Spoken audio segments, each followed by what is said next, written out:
You've got cassowaries already, haven't you, Tim? Yeah, we bred this little guy.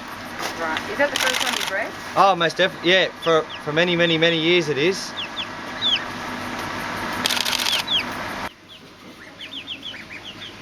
Just describe to us first what's going on inside there.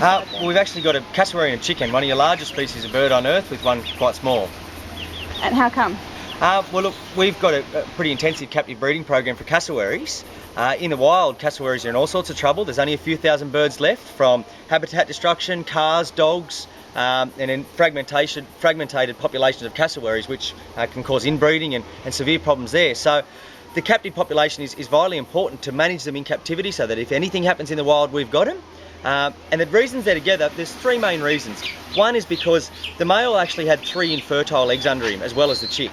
Now, for the greater good, he didn't know they were infertile, so he kept incubating them rather than looking after his one chick. So it was losing weight, it was being neglected a little, so we removed him.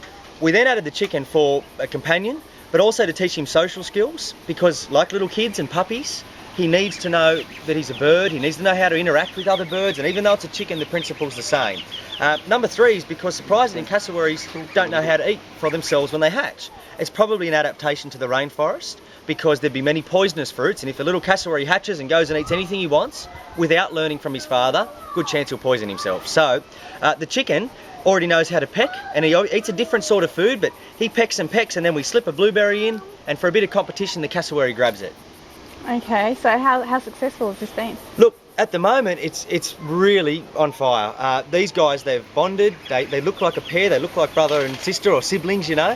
So it's really well. The feeding response happened exactly as we wanted it. So to start with, he was missing Dad a little bit, and he was calling out. That's stopped now, as we would hear it otherwise, and he's happy to be with the chicken and content, so brilliant. How long will this bond last?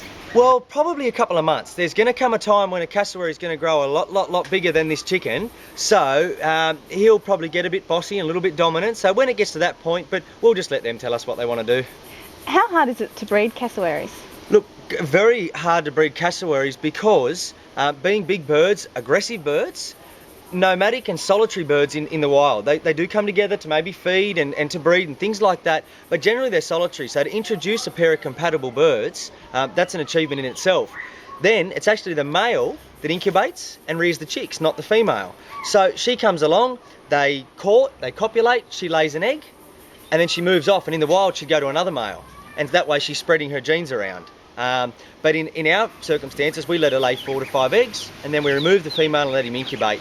It was their first clutch, this is their first time breeding, so even to get one chick is an achievement for us. That's great because it signals that these pair is compatible, and for the years to come they'll be pretty viable.